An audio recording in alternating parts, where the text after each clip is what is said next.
ಇತ್ತೀಚಿನ ಸಂಚಿಕೆಗಳನ್ನು ಜಾಹೀರಾತಿನ ಕಿರಿಕಿರಿ ಇಲ್ಲದೆ ನೋಡಿ.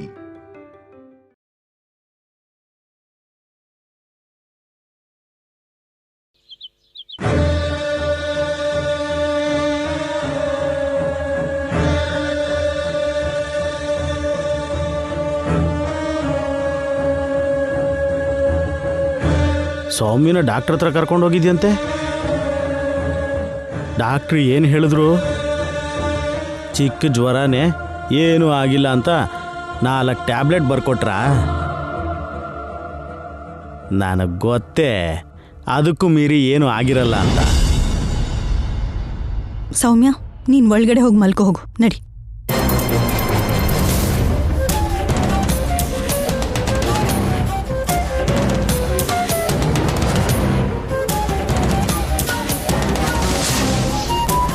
ಏನೇ ಹಾಗೆ ನೋಡ್ತಾ ಇದೀಯಾ? ಚಿಕ್ಕ ಜ್ವರನ, ಅದನ್ನ ಮೀರಿ ಇನ್ನೇನು ಇಲ್ವಾ?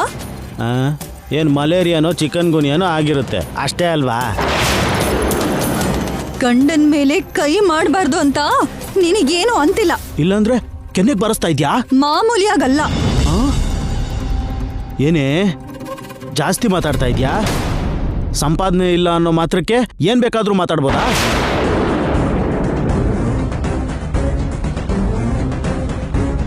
ಗಂಡಂಗ್ ಜವಾಬ್ದಾರಿ ಇಲ್ಲ ಅಂದ್ರೆ ಮನೆ ಹೇಗ್ ನಡೆಯುತ್ತೆ? ಸಮಸ್ಯೆ ಬಂದಾಗ ಪರಿಹಾರ ಹೇಗ್ ಸಿಗುತ್ತೆ ಹೇಳು? ನಿನ್ನಂತ ಕುಡುಕರು ಇರೋ ಪ್ರತಿ ಮನೇಲೂ ಸೊಸೆನೆ ಮನೆಗೆ ಆಧಾರ ಆಗ್ತಾಳೆ.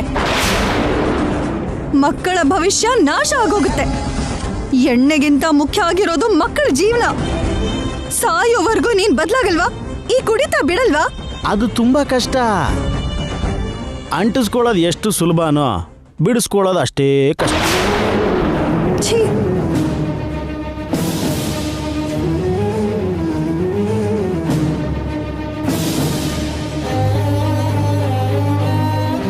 ನಿನ್ ಮಗಳ ಹೃದಯದಲ್ಲಿ ಸಮಸ್ಯೆ ಇದೆ.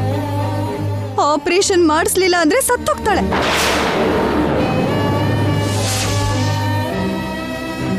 ಆಪರೇಷನ್ಗೆ 5 ಲಕ್ಷ ಖರ್ಚಾಗುತ್ತೆ. ಏನ್ ಮಾಡ್ತೀಯೋ ಮಾಡು.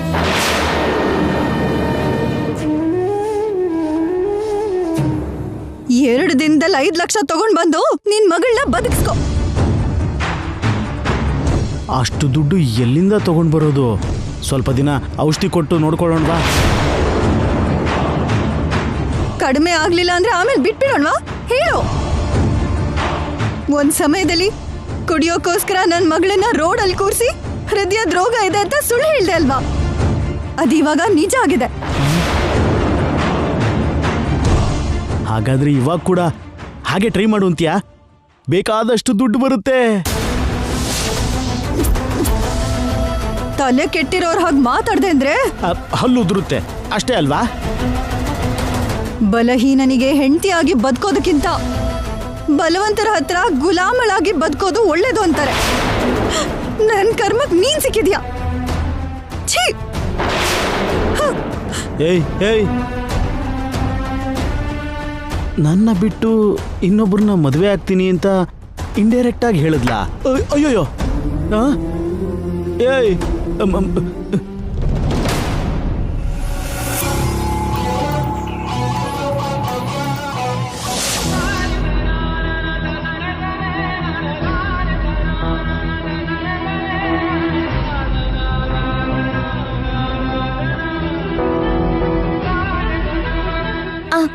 ಮನೆಗ್ ಬರ್ಬೇಕಿತ್ತಲ್ವಾ?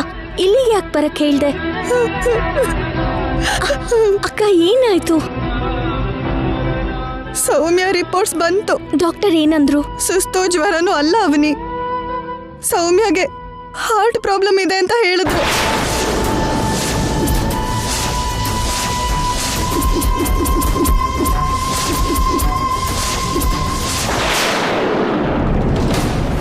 ಹೃದಯಕ್ಕೆ ರಕ್ತನ ತಗೊಂಡು ಹೋಗೋ ಧಮನಿಗಳಿಗೆ ತುಂಬಾನೇ ಡ್ಯಾಮೇಜ್ ಆಗಿದೆ. ತಕ್ಷಣ ಆಪರೇಷನ್ ಮಾಡಿಲ್ಲ ಅಂದ್ರೆ ಮಗು ಪ್ರಾಣಕ್ಕೆ ಅಪಾಯ. ಎಲ್ಲದನ್ನ ಸೇರಿಸಿ 5 ಲಕ್ಷದವರೆಗೂ ಖರ್ಚಾಗತ್ತೆ.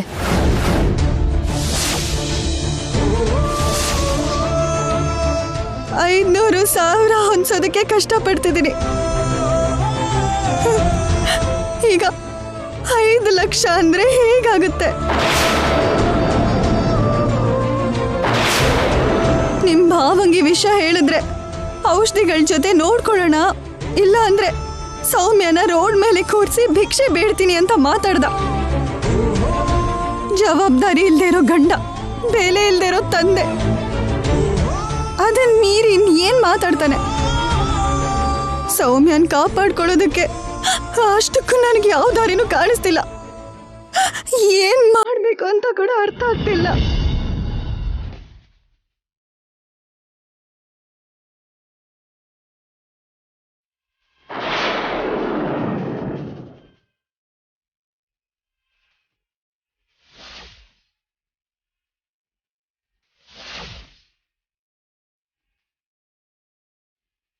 ಫ್ರೆಂಡ್ಸ್ ಇಬ್ರು ರೋಡ್ ಮೇಲೆ ಮಾತಾಡ್ಕೋತಿದಾರಲ್ಲ, ಯಾಕೆ? ನೋಡೋಣ.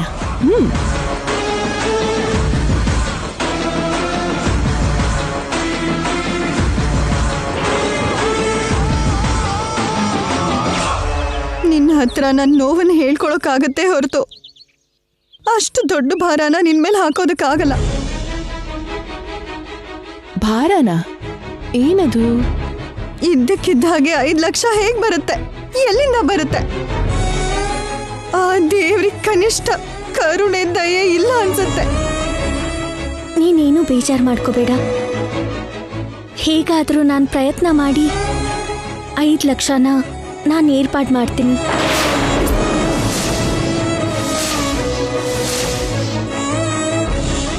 ಅವಳ 5 ಲಕ್ಷ ಕೇಳೋದು, ಇವಳ 5 ಲಕ್ಷ ಅರೇಂಜ್ ಮಾಡ್ತೀನಿ ಅಂತ ಹೇಳೋದು. ಈ ಕಾನ್ಸೆಪ್ಟ್ ಏನೋ ನಮಗೆ ವರ್ಕೌಟ್ ಆಗೋ ಥರ ಇದೆಯಲ್ಲ.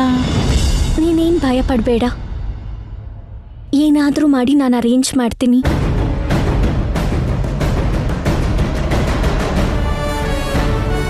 ಹೇಗ್ ಮಾಡೋಕ್ಕಾಗತ್ತೆ ಅವನಿ? ಶ್ರೀಕರ್ ಅವ್ರನ್ನ ಕೇಳ್ತೀನಿ. ಅವ್ರು ಎಷ್ಟೋ ಸಲ ದುಡ್ಡು ಅಗತ್ಯ ಬಂದರೆ ಕೇಳೋದಕ್ಕೆ ಮುಜುಗರ ಪಡಬೇಡ ಅಂತ ಇದ್ರು. ನನಗೆ ತಗೊಳ್ಳೋದಕ್ಕೆ ಕಷ್ಟ ಆಗ್ತಿತ್ತು.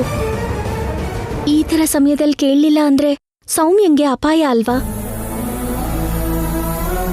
ನಿನಗ್ ತೊಂದರೆ ಕೊಡ್ತಿದ್ದೀನಿ. ಅಷ್ಟೊಂದು ದುಡ್ಡು ಅಂದರೆ ಸ್ವಲ್ಪ ಕಷ್ಟನೇ, ಆದರೆ ಬೇರೆ ದಾರಿ ಇಲ್ಲ. ನೀನೇನು ಭಯ ಪಡದೆ ಮನೆಗೆ ಹೋಗು, ಸರಿನಾ?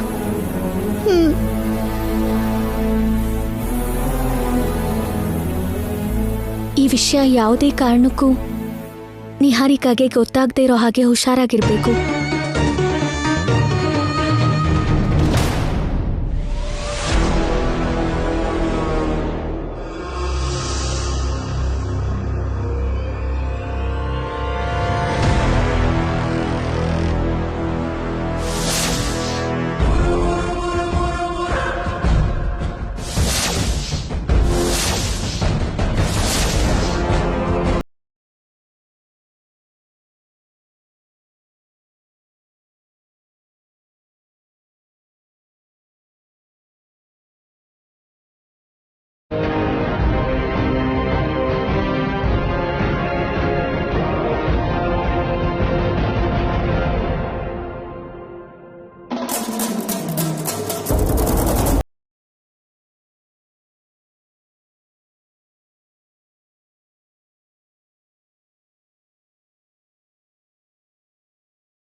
ಸುಜಾತಾಗೆ 5 ಲಕ್ಷ ಕೊಡ್ತೀನಿ ಅಂತ ಮಾತು ಕೊಟ್ಟಿದ್ಯಲ್ವಾ ಅವನಿ? ನಿನಗೆ ಹೇಗೆ ಕಷ್ಟ ಕೊಡ್ತೀನಿ ಅಂತ ನೋಡ್ತಾ ಇರು.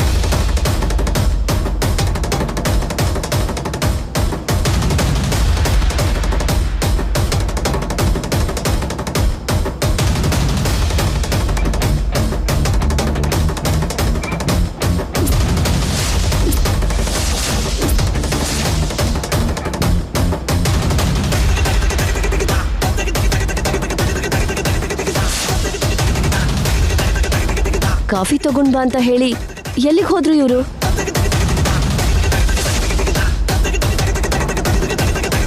ಏನ್ರಿ?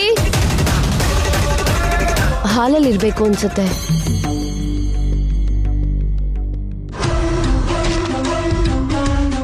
ಕಳ್ತನ ಮಾಡೋದಕ್ಕೆ ತುಂಬಾ ಧೈರ್ಯ ಬೇಕಪ್ಪ ತಂದೆ. ದೇವ್ರೇ.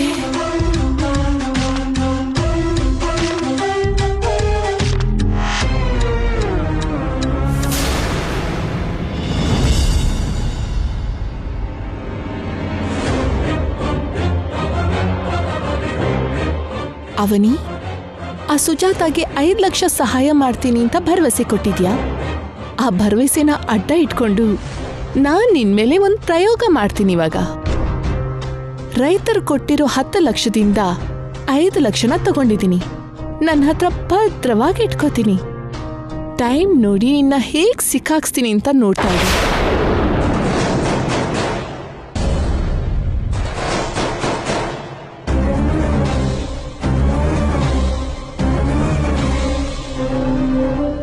ಶ್ರೀಕರ್ನ ಮದ್ವೆ ಮಾಡ್ಕೊಂಡು ಸೊಸೆ ಆಗ್ತೀನಿ. ಯಜಮಾನಿಕೆನ ನನ್ನ ಅಧೀನಕ್ಕೆ ತಗೊಂಡು ಎಲ್ಲಾರನ್ನೂ ಆಡಿಸ್ತೀನಿ.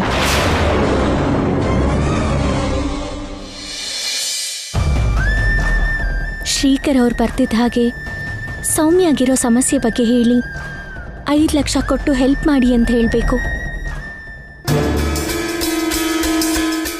5 lakhsನ ಶ್ರೀಕರ್ ಅವರಿಂದ ತಗೊಂಡು ಸುಜಾತಾಗೆ ಹೆಲ್ಪ್ ಮಾಡಬೇಕು ಅಂತ ಅವನಿ ಪೂರ್ತಿ ನಿರ್ಧಾರ ಮಾಡಿದಾಳೆ. ಶ್ರೀಕರಿಂದ ಹೆಲ್ಪ್ ಮಾಡಕ್ಕಾಗ್ದಿರೋ ಹಾಗೆ ಅಡ್ಡಿ ಮಾಡಬೇಕು.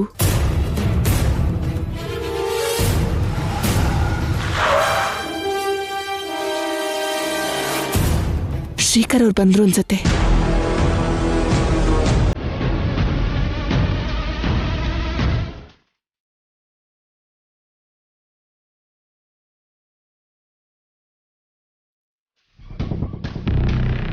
ಹಾಯ್ ರೀ.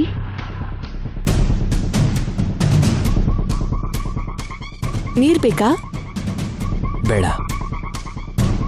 ಕಾಫಿ? ಏನು ಬೇಡ.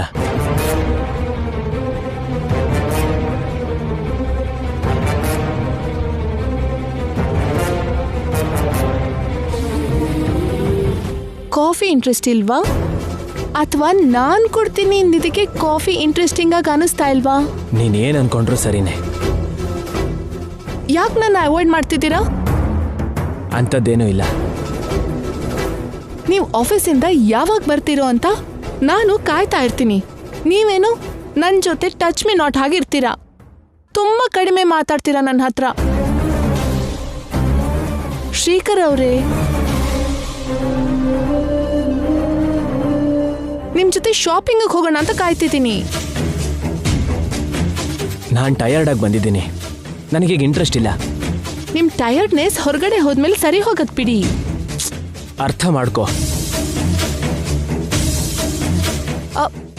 ಅತ್ತೆ ಅತ್ತೆ, ಅಮ್ಮನೆಲ್ಲ ಯಾಕೆ ಕರೀತಿದ್ಯಾ? ಎಲ್ ಸ್ವಿಚ್ ಆನ್ ಮಾಡಿದ್ರೆ ಎಲ್ ಬಲ್ಬ್ ಆನ್ ಆಗುತ್ತೆ ಅಂತ ನಿಹಾರಿಕಾಗೆ ಚೆನ್ನಾಗಿ ಗೊತ್ತಲ್ವಾ?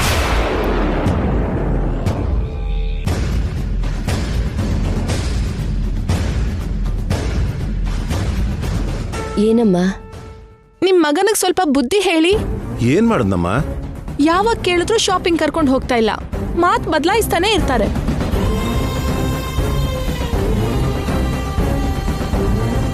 ಮದ್ವೆಗ್ ಮುಂಚೆ ಪಾರ್ಕು ಸಿನಿಮಾ ಅಂತ ಓಡಾಡೋ ಜನರೇಷನ್ ಇದು. ಶಾಪಿಂಗ್ ಬಾ ಅಂತ ಪಾಪ ಬೇಡ್ಕೋತಾ ಇದ್ದಾಳೆ. ಇದಕ್ಕೂ ಮುಂಚೆ ಅವನಿ ಕೇಳಿದ್ರೆ ಏನು ಮಾತಾಡ್ದೇನೆ ಕರ್ಕೊಂಡು ಹೋಗ್ತಿದ್ದ. ಮದ್ವೆ ಮಾಡ್ಕೊಳ್ಳೋ ಹುಡುಗಿ ಕೇಳಿದ್ರೆ ಇಲ್ಲ ಅಂತಿದ್ದಾನೆ. ಇದ್ಯಾವ ನ್ಯಾಯನೋ ಏನೋ. ನನ್ಗೆ ಹೇಗೋ ಅದೃಷ್ಟ ಇಲ್ದೇ ಇರೋ ಹಾಗಾಯ್ತು. ಕನಿಷ್ಠ ನಿಹಾರಿಕಾಗಾದ್ರೂ ಕೊಡ್ಸು ಮಾವ. ನಾವ್ ಎಷ್ಟ್ ಹೇಳಿದ್ರು ಕೇಳಲ್ಲ. ಅತ್ತೆನೇ ಹೇಳ್ಬೇಕು. ಕರ್ಕೊಂಡು ಹೋಗು ಅಮ್ಮ, ಶ್ರೀಕರ್. ನಾನು ಈಗಲೇ ಬಂದಿದ್ದಮ್ಮ. ಫುಲ್ ಟಯರ್ಡ್ ಆಗಿದ್ದೀನಿ. ಇನ್ನು ಫ್ರೆಶ್ ಅಪ್ ಕೂಡ ಆಗಿಲ್ಲ. ಏನು ಪರವಾಗಿಲ್ಲ ಬಿಡಿ ಶ್ರೀಕರ್ ಅವರೇ. ಹೋಗೋಣ ನಡೀರಿ, ಸರಿನಾ? ನಿಹಾರಿಕಾಗೆ ಬೇಜಾರ್ ಮಾಡಬೇಡ. ಬೇಡ್ಕೊಂಡಿದ್ದು ಸಾಕು. ಕರ್ಕೊಂಡು ಹೋಗು. ಏಯ್, ಪ್ರತಿಯೊಂದಕ್ಕೂ ಕ್ವಶನ್ ಮಾರ್ಕ್ ಫೇಸ್ ಇಟ್ಕೊಂಡು ಯೋಚನೆ ಮಾಡಬೇಡ. ಹುಡುಗಿ ಕೇಳಿದ ತಕ್ಷಣ ಎಸ್ ಅನ್ಬೇಕು. ಹುಡುಗಿ ಕಂಪ್ಲೇಂಟ್ ಮಾಡೋವರೆಗೂ ತಗೊಂಡು ಹೋಗ್ಬಾರ್ದು. ನಿಹಾರಿಕಾ 1 ತಿಂಗಳು ನಮ್ ಮನೇಲಿರೋದಕ್ಕೆ ಬಂದಿದ್ದಾಳೆ ಅಂದ್ರೆ ಅದಕ್ಕೆ ಕಾರಣ ನೀನೇ ಅಲ್ವಾ? ಮತ್ತೆ ನೀನೇ ದೂರ ಇಟ್ರೆ ಹೇಗೆ? ಮನೆ ಪದ್ಧತಿನ ಕಲ್ಸೋದಕ್ಕೆ ಕರ್ಕೊಂಡ್ ಬಂದ್ರೆ ಹೊರತು ಮದ್ವೆಗ್ ಮುಂಚೆ ಒಟ್ಟಿಗೆ ಓಡಾಡೋದಕ್ಕೆ ಅಲ್ಲ ಅಲ್ವಾ ಆಂಟಿ? ನೋಡ್ದೋರು ಏನ್ ಅನ್ಕೊಳ್ಳೋದಿಲ್ಲ ಹೇಳಿ? ನಿಶ್ಚಿತಾರ್ಥ ಆಗೋಗಿದೆಯಲ್ಲಮ್ಮ. ಅದು ಸಮರ್ಥನೆ ಕೊಡೋದೇ ಹೊರತು ಸರಿ ಅಲ್ವಲ್ಲ ಅಂಕಲ್? ಇದ್ರಲ್ಲಿ ಸಮರ್ಥನೆ ಏನಿದ್ಯಮ್ಮ? ಶ್ರೀಕರ್ ಅವ್ರಿಗೆ ಇಷ್ಟ ಇಲ್ದೇ ಇರೋ ಕೆಲ್ಸ ಬಲವಂತವಾಗಿ ಮಾಡಿಸ್ಬಾರ್ದಲ್ವಾ ಆಂಟಿ? ಪ್ರೀತಿ ಹೆಚ್ಚಾಗ್ಬೇಕು ಅಂದ್ರೆ ಜೊತೆಲಿ ಪ್ರಯಾಣ ಮಾಡ್ಬೇಕಮ್ಮ. ನಾನ್ ಕೇಳಿದ್ದು ಒಂದು ಚಿಕ್ಕ ಆಸೆನ. ಈ ಮೀಟಿಂಗ್ ಮಧ್ಯದಲ್ಲಿ ಯಾಕೆ ಬರತ್ ಹೇಳಿ? ಶ್ರೀಕರ್, ಇನ್ನೇನು ಮಾತಾಡ್ದೆ ನಿಹಾರಿಕನ್ನ ಶಾಪಿಂಗ್ ಕರ್ಕೊಂಡು ಹೋಗು.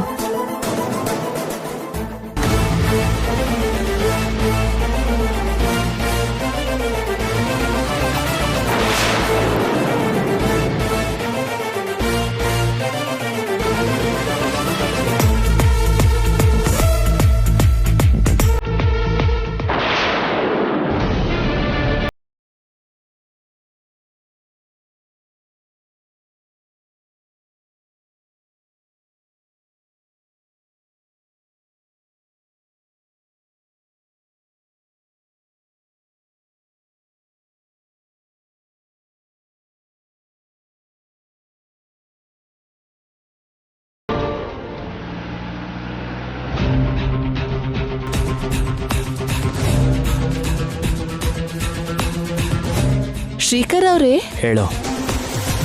ನಿಮ್ ಜೊತೆ ಹೀಗೆ ಔಟಿಂಗ್ ಬರ್ತಿರೋದು ನನಗ್ ತುಂಬಾ ತುಂಬಾ ಖುಷಿ ಅನಿಸ್ತಿದೆ.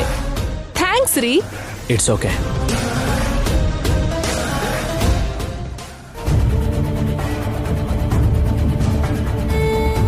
ಸೌಮ್ಯ ವಿಷಯನ ಶ್ರೀಕರ್ ಅವ್ರಿಗೆ ಹೇಳೋಣ ಅನ್ಕೊಂಡ್ರೆ ನಿಹಾರಿಕಾ ಬಂದು ಅವರನ್ನ ಎಳ್ಕೊಂಡು ಹೋದ್ಲು. ಫೋನ್ ಮಾಡಿ ಮಾತಾಡೋಣ ಅಂದ್ರೆ ಅವ್ರ ಪಕ್ಕದಲ್ಲಿ ನಿಹಾರಿಕಾ ಇರ್ತಾಳೆ. ಏನ್ ಮಾಡ್ಲಿ?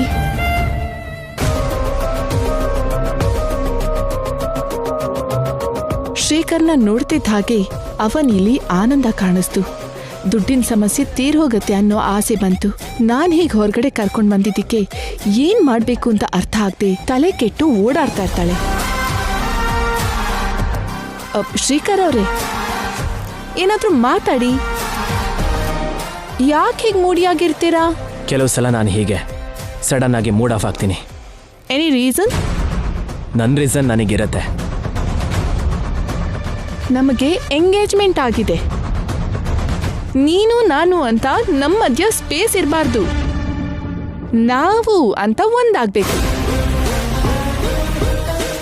ಅದು ನನ್ನ ಅವನಿ ಮಧ್ಯೆ ಬಿಟ್ಟು ನಿನ್ ಜೊತೆ ಯಾವತ್ತೂ ನಡೆಯಲ್ಲ.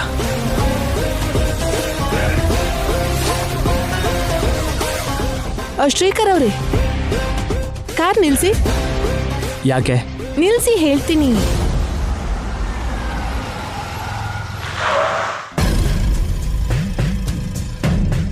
ನನಗೆ ಐಸ್ ಕ್ರೀಮ್ ಕೊಡಿಸ್ತೀರಾ? ಶಾಪಿಂಗ್ ಅಂದೆ ಅಲ್ವಾ, ಶಾಪ್ಸ್ ಕ್ಲೋಸ್ ಆಗತ್ತೆ. ಏನಾಗತ್ತೆ? ಶಾಪಿಂಗ್ ನಾಳೆ ಬೇಕಾದ್ರೂ ಮಾಡಬಹುದು ಅಷ್ಟೇ ಅಲ್ವಾ? ಐಸ್ ಕ್ರೀಮ್ ಕೊಡಿಸ್ತೀರಾ ಪ್ಲೀಸ್? ನಾನು ಫೋನ್ ಮಾಡಿದ್ರೆ ಯಾವುದೋ ಒಂದು ರೀತಿಲಿ ಅವ್ರು ಮ್ಯಾನೇಜ್ ಮಾಡ್ತಾರೆ. ಏನಾಗಬೇಕೋ ಅದೇ ಆಗುತ್ತೆ. ಫೋನ್ ಮಾಡ್ತೀನಿ. ಇಳಿರಿ. ಪ್ಲೀಸ್ ಇಳಿರಿ.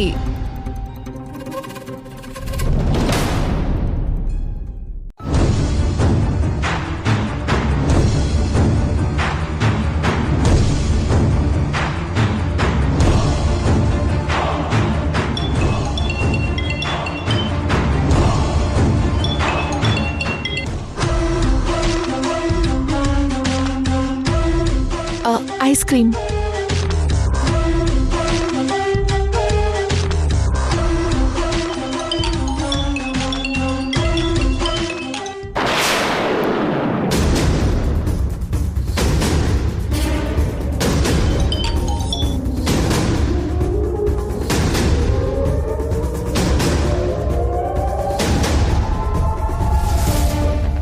ನೀವು ಚಿಕ್ಕ ಬೈಟ್ ತಿಂದು ನಂಗೆ ಕೊಡಿ.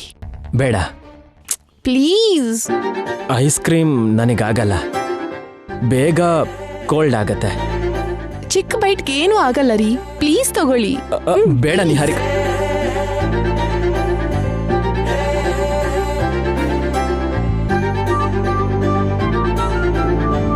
Thank you.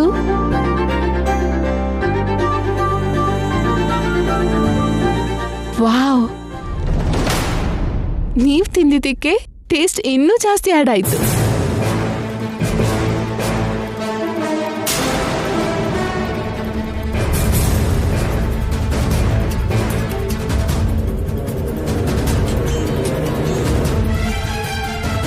ನಾನು ತಾಳಿ ಕಟ್ಟಿಸ್ಕೊಂಡಿರೋ ಹೆಂಡತಿ ಆದ್ರೂ ನನ್ನ ಗಂಡನ ಜೊತೆ ನಾನು ಓಡಾಡೋದಕ್ಕೆ ಆಗ್ತಿಲ್ಲ. ನನ್ನ ಹಣೆ ಮೇಲೆ ಯಾಕೆ ಈ ಥರ ಬರ್ತಿದ್ಯಾ ದೇವ್ರೆ?